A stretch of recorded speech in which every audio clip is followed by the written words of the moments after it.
हमारे साथ मंच पर आपके सबसे प्रिय नेता और यहाँ के मुख्यमंत्री आदरणीय के चंद्रशेखर राव जी, मंच पर उपस्थित दिल्ली के मुख्यमंत्री अरविंद केजरीवाल जी, पंजाब के मुख्यमंत्री श्री भगवत मान जी, सीपीआई के जनरल सेक्रेटरी आदरणीय डी राजा जी और मंच पर उपस्थित सभी बीआरएस पार्टी के सभी वरिष्ठ नेता, यहां पर इस सभा में उपस्थित बीआरएस पार्टी के संगठन के सभी पदाधिकारी, मिनिस्टर्स, सांसद, विधायक, सभी नेता और बड़ी संख्या में, जहां तक मैं देख सकता हूं मुझे लोग ही लोग दिखाई दे रहे हैं, सर दिखाई दे रहे हैं। मैं अगर बाईं तरफ देखता हूं, मुझे लोग ही लोग दिखाई दे रहे हैं, सर दिख रहे हैं। दाईं तरफ देखता हूं तो सर दिखाई दे रहे हैं। और मैं जब सामने देखता हूं, जहां तक देख सकता हूं वहां तक मुझे लोग दिखाई दे रहे हैं।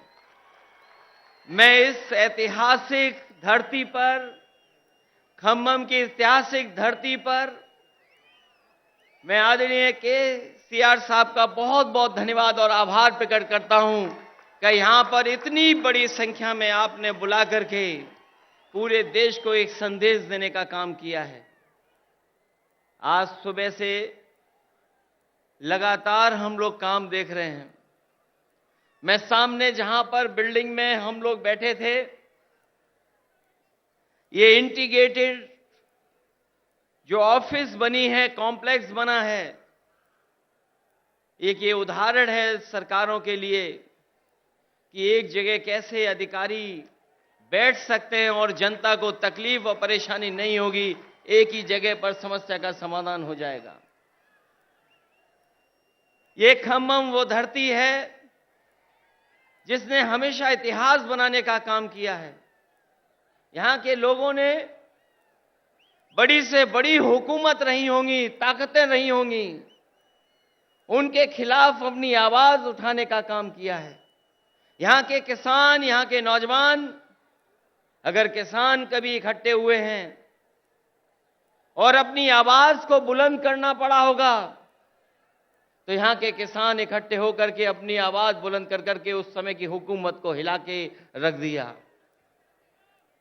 मुझे उम्मीद है कि आने वाले समय में जो हालात हैं देश के, जिन परिस्थितियों से हम लोग गुजर रहे हैं, जहां भारत सरकार और खासकर भारतीय जनता पार्टी, जिसकी सरकार दिल्ली में है, एक एक सरकारें जो चुनी हुई उनको परेशान कर रही है। चाहे वो आपकी सरकार हो और चाहे आपके बीआरएस की पार्टी की सरकार हो, जो सहयोग और जो मदद और जो लोकतंत्र में सम्मान मिलना चाहिए वो सरकार सम्मान नहीं दे पा रही है।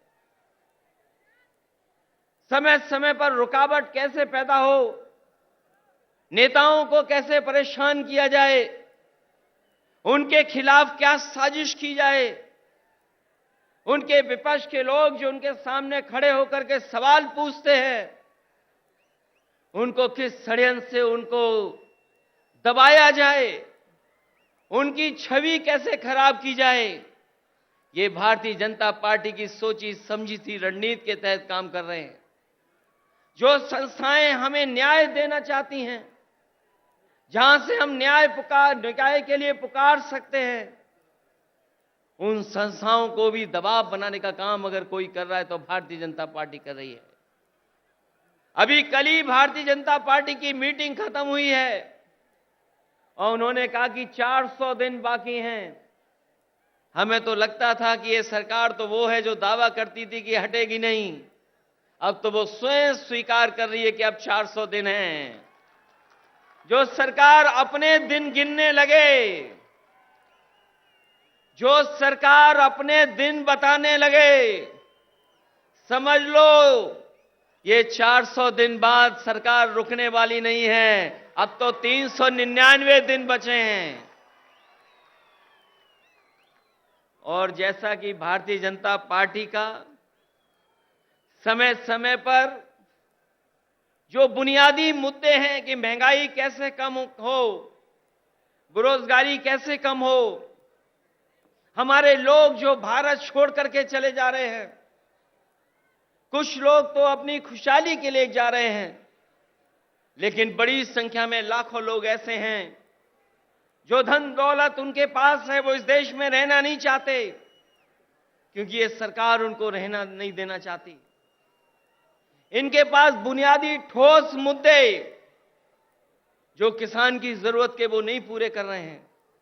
आपको सबको याद होगा, यही बीजेपी के लोगों ने कहा कि हम किसानों की आय 2022 तक दोगुनी कर देंगे, किसान की आमदनी दुगनी हो जाएगी। हालांकि 2023 शुरू हो गया है, लेकिन मुझे तो ये लगता है किसान की तकलीफ और परेशानी को देख करके इन भारतीय जनता पार्टी के लोगों का 2022 अभी खत्म नहीं होगा, इनका 22 खत्म नहीं होगा। 23 आ गया, 24 आ जाएगा, लेकिन भारतीय जनता पार्टी ने जो वादा किया था कि 22 तक हम किसानों की आय दोगुनी कर देंगे, वो अभी दोगुनी नहीं हुई है। हमारा किसान तकलीफ और परेशानी में है, उसको वादा तो कर रहे हैं, लेकिन जो बुनियादी उसे मदद मिलनी चाहिए वो मदद नहीं मिल पा रही है। ये हमारा जो नौजवान दिखाई दे रहा है, ये नौकरी और रोजगार की तलाश में अपना भविष्य चौपट कर रहा है। ये सरकार कोई ठोस कदम नहीं उठा पा रही। आपका प्रदेश में तो सरकार है जहां मुख्यमंत्री काम कर रहे हैं, लेकिन हम तो अपने प्रदेश में देखते हैं जहां पर बड़े पैमाने पर बेरोजगारी है।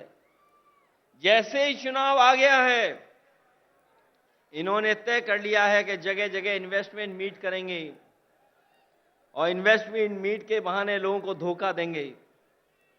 ये प्रचार के माध्यम से धोखा देना चाहते हैं। वैसे तो समय समय पर देश के लोग और देश के जो नेता होते हैं वो G20 की अध्यक्षता कर रहे हैं, लेकिन इस बार इन्हें मौका मिला है अध्यक्षता करने का। मुझे लगता है कि केवल चुनाव के लिए ही प्रचार करेंगे, उसमें कोई ठोस कदम नहीं उठाएंगे। इसलिए आज जब हम इतनी बड़ी संख्या में लोगों के सामने इकट्ठे हुए हैं, जहां मुझे लोग ही लोग दिखाई दे रहे हैं, उनके सामने मैं कह सकता हूं कि अगर तेलंगाना में सफाया हो रहा है बीजेपी का, तो उत्तर प्रदेश भी पीछे नहीं रहेगा। आप अपने प्रदेश से हटाइए, यूपी से हम लोग मिलकर के उनको हटाने का काम करेंगे। हम यूपी वाले यही जानते हैं कि जिन्हें प्रधानमंत्री बनना है वो उत्तर प्रदेश जरूर आते हैं। इसीलिए आपने देखा होगा गुजरात से उत्तर प्रदेश आए। अगर गुजरात से प्रधानमंत्री बन सकते होते तो शायद गुजरात वो नहीं छोड़ते, लेकिन उत्तर प्रदेश के साथ जो धोखा हुआ है उसकी आप कल्पना नहीं कर सकते। मां गंगा हमारी पूजा का, हमारी आस्था का, हमारी संस्कृति की स्थान है। एक पानी का जहाज चला करके, विलासिता का जहाज चला करके न जाने क्या सपने दिखा रही है सरकार। और जिस मां गंगा को साफ हो जाना चाहिए था, मां गंगा वैसी की वैसी है, नदी साफ नहीं है, नदी को साफ नहीं कर पाए। मुझे खुशी है इस बात की कि जब मैं मुख्यमंत्री था उस समय आपके मुख्यमंत्री जी ने एक फैसला लिया था कि यहां पर किसानों के खेत तक और घरों में पानी पीने का कैसे इंतजाम किया जाए। वो जो इंटीग्रेटेड इरिगेशन सिस्टम का आपने शुरुआत की, मैं आपको बधाई देता हूं और जनता को भी बधाई देता हूं, उनका धन्यवाद देता हूं कि आपके प्रदेश से शुरू हुई योजना, जहां पर खेत को पानी, घर में पानी का इंतजाम किया, वही तो भारत सरकार नकल कर रही है। जो आज भारत सरकार नकल कर रही है वो कहीं ना कहीं आपकी देन है।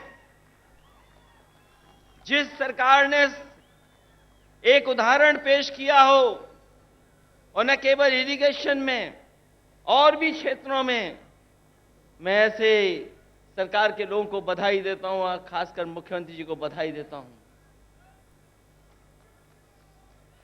जहां इतना विकास हो रहा हो, वहीं भारतीय जनता पार्टी के लोग देश को पीछे ले जाना चाहते हैं। उनके मुद्दे, उनके फैसले हमें और आपको पीछे ले जा रहे हैं। इसलिए आज जरूरत है प्रोग्रेसिव नेताओं की, प्रोग्रेसिव सरकारों की।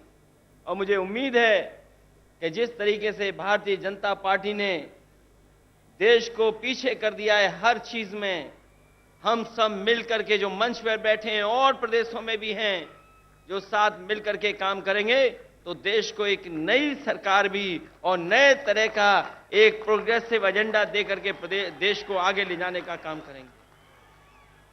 मैं एक बार फिर बधाई देता हूं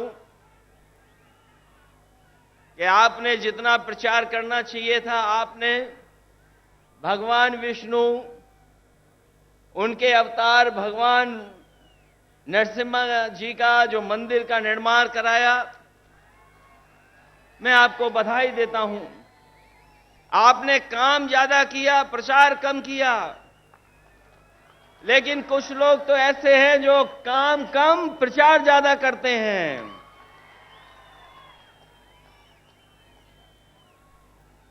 इसलिए जब अभी हम लोगों ने त्योहार भी मनाया है, हमारे यहां मकर संक्रांति का त्योहार तब मनाया जाता है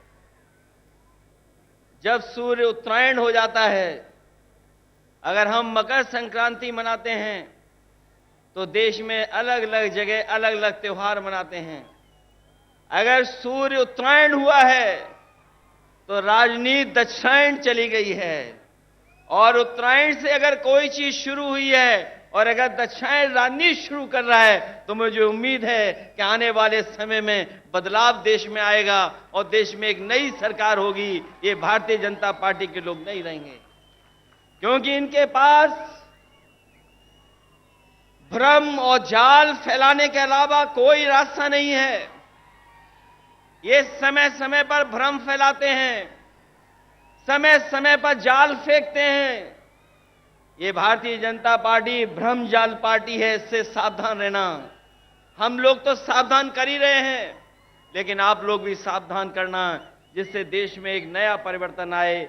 मैं इन्हीं शब्दों के साथ आप सबका बहुत बहुत स्वागत करता हूं, बधाई देता हूं। इस ऐतिहासिक धरती पर जो ऐतिहासिक जनसभा हुई है, उसके लिए बहुत बहुत बधाई। और यहां पर जितने भी दूसरे दलों के नेता हैं, मैं उन सब का स्वागत करता हूं। और एक बार फिर आपके मुख्यमंत्री केसीआर राव साहब का बहुत बहुत स्वागत और बहुत बहुत धन्यवाद और बहुत बहुत बधाई। हम सबको यहां पर इकट्ठा करने के लिए और लाने के लिए बहुत बहुत धन्यवाद आपका।